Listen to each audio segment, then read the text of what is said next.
लोक कलावंतों के लिए आर्थिक विकास मंडल की स्थापना की मांग को लेकर बुल्ढाना जिले में लोक कलावंत सड़क पर उतर आए हैं।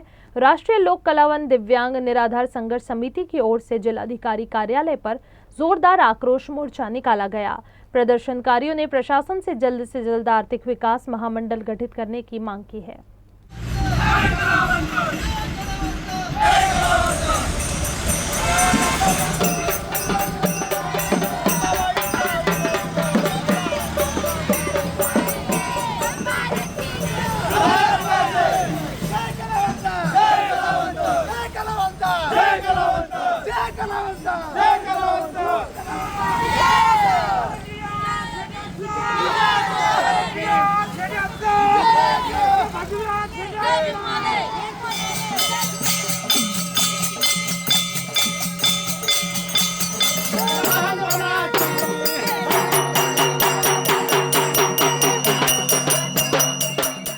उभ्या महाराष्ट्रामध्ये कलावंतांसाठी एक व्यासपीठ निर्माण व्हावं, लोक कलावंतांसाठी आर्थिक विकास महामंडळाची स्थापना करण्यात यावी।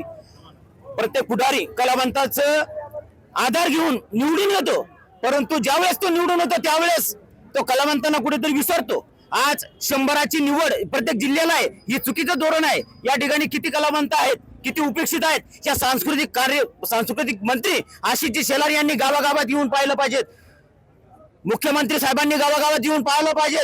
कुठेतरी कलावंताची नोंद नाही, कलावंताची नोंद ही शासन दरबारी होऊन त्यांना वेगवेगळ्या प्रकारचं व्यासपीठ हे निर्माण करून देणं गरजेचं आहे। आमचे कलावंत किती अपघातात वारतात, कीर्तन सेवा देताना किती कीर्तनकार गेले, किती कलावंत गेले, परंतु त्या कलावंताला शासनानं कोणतीही मदत केली नाही। त्या कलावंतांना 10 लाखाचा विमाही त्या ठिकाणी झाला पाहिजे। आणि कलावंताची जिल्ह्याला 100ची निवडची चुकीची आहे, त्या कारणामुळे त्या ठिकाणी 2000 कलावंताची निवड झाली पाहिजे। आणि येत्या 3 तारखेला परत पंचायत समिती मेकर या ठिकाणी हेच विषय घेऊन आमरण, बेमुदत आमरण उपोषण या ठिकाणी संघर्ष समितीच्या माध्यमातून होत आहे। हे शासनानं हे निदर्शनित करण्यात यावं।